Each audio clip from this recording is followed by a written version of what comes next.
Welcome to the show where round 16 of Super Rugby saw the Highlanders play their best footy for the season to shut out the Blues by half-time. More from both parties shortly.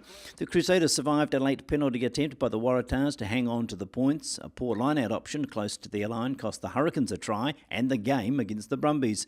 The scoreline flattered the Reds, but they'll take the 5 flag points all the same. Very few spectators watched the Stormers beat the Kings in the wet, and the Cheetahs had a half chance to win late in the game, but the Bulls were the better side on the day. Well, John, 40 minutes of sheer blissful rugby. Where did it come from?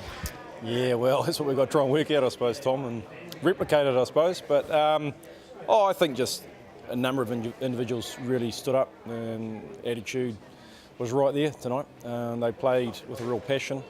They played with intensity and pace, and really we kept the ball in the first 40. Held on to it, just applied all sorts of pressure on the Blues, and you know, I mean, it sort of doesn't matter how good you are if a side does that against you and does it pretty effectively, that turns into points sooner or later. So, finished opportunities and all those things we've been searching for all came into place. Yes, everyone will talk about the energy, that was obvious, but the accuracy went with it, and it doesn't always come together.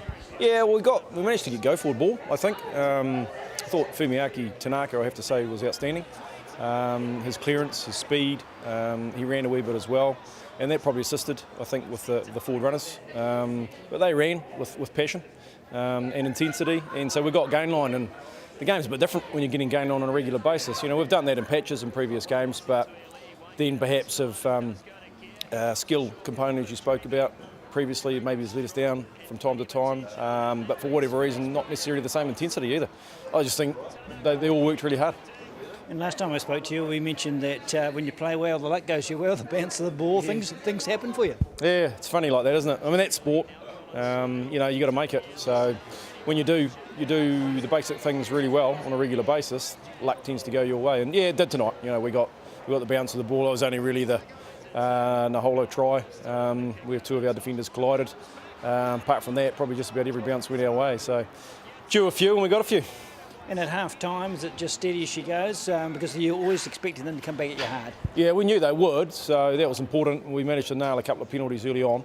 So that may be taking a wee bit of steam out of them and gave us a wee bit of breathing space. But, you know, they've played bloody well this year, and they showed what they're capable of in fits and spurts.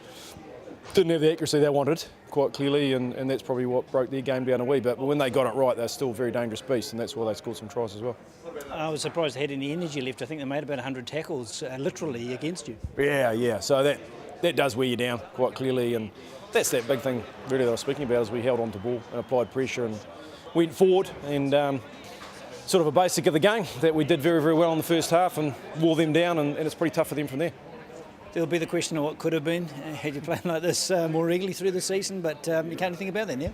Oh, no. I mean, the great thing is that the guys have had some reward, you know, because they've been working bloody hard and trying very hard. Fell into place today, so I can really enjoy that, particularly, as you say, that first 40, that was outstanding.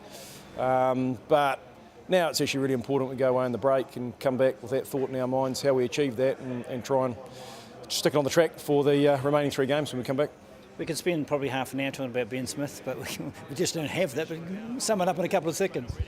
He's just been phenomenal for us, I have to say. Consistency of the level of performance that he's shown. And not just for our side, who's been, you know, they've been battling, but just in this competition as a whole. Best fullback by length of street in New Zealand for me in this competition, just no doubt about it. You know, clearly going to be an All Black. Be interesting to see where he plays, but he's just been superb.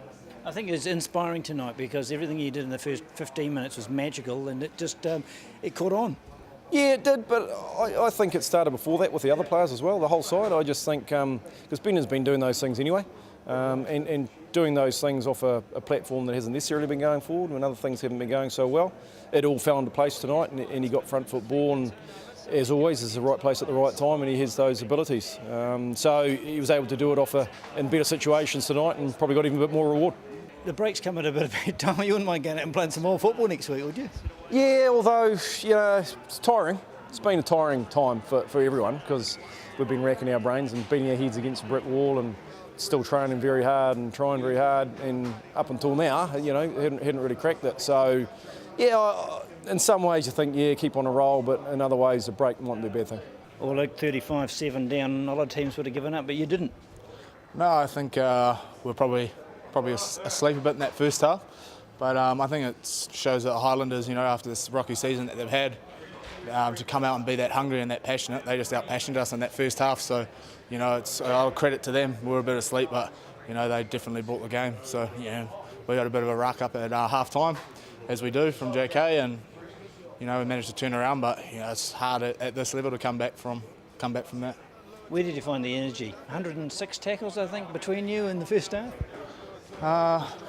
Yeah, I think it was just when we started getting things together and, things were coming off. I mean, a few things happened for us, Waisaki Naholo's try, a bit of individual brilliance. That always, gets the energy flowing a bit. We were too stop-start. I mean, when we got our roll on, then something would happen and, it would just kill it for us. So, but, it's big ups to the Highlanders. They were awesome tonight. They're a desperate side, and that's always dangerous. And, maybe we underestimated them a bit. And, we didn't get it right upstairs as a team. And I think we just started playing as individuals a bit. And then it wasn't until the second half till we came together and started stringing a few things together. But it was a bit too late. You did get a bonus point. Who knows how critical that could be? I mean, I think we've picked up 10 bonus points through the whole year. And, I think we've won probably less than half of our games now. I don't know if I'm right on that, but those bonus points are keeping us in the fight to make the playoffs. So, it's just a huge couple of months for us over June to come together and prepare for that French test, and then we've got to win our last 3 games. There's no out. So, either we finish in the middle of the comp or we make to the playoffs and show people what we can do. You are playing an entertaining brand of football, even on the back foot. Do you have to say it's enjoyable to watch? Yeah, I mean, we can play from anywhere, but, it's our strength, but it's also how we come unstuck sometimes. So it's just about finding that balance, The culture that JK and the new coaching staff have come in and the new guys that they've got in, I think we've all, got together really well, and the culture's good, and, it is this year, but, we're thinking about the future as Blues as a franchise altogether, and I think, it's looking good for the future with these guys coming through. Well, so when the team plays like that, does it make you think, I won't go to France after all?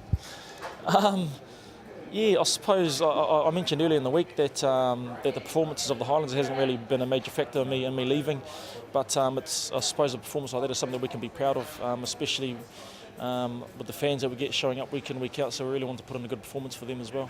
What happens in a week that changes the attitude and the accuracy that we've enjoyed tonight? Yeah, I suppose we had a few disruptions early on in the week. So the travel, obviously, we had a snow down Tuesday, so we couldn't train until Thursday. So I think mentally and physically the boys are really refreshed, and all we had to do was just bring attitude tonight. That's all that really mattered. I mean, there was nothing going to be new in our game plan or anything like that. So it comes down to confidence, knowing that you have achieved this and can put a team away so competently. Yeah, I suppose that's been the frustrating thing, is that knowing that we've got the side to put teams away and we can't quite get over the line there. So I think tonight we just showed that confidence, and we really just had to attack. We had a mindset that we had to attack, so it was good. Nice to pick up a try for yourself to keep up the tally. Yeah, it's good to get over the line. Always nice to get over the line. So again, I think just the forwards just creating all that work for us, and that's probably something that they haven't done all year, or they haven't worked hard enough as hard as they did tonight. So it was good. With the bye points in the bag, the Chiefs were sure to retain top spot, the Bulls and Brumbies enhancing their playoff prospects. The Reds have turned around their season in just 1 game after a poor tour of South Africa.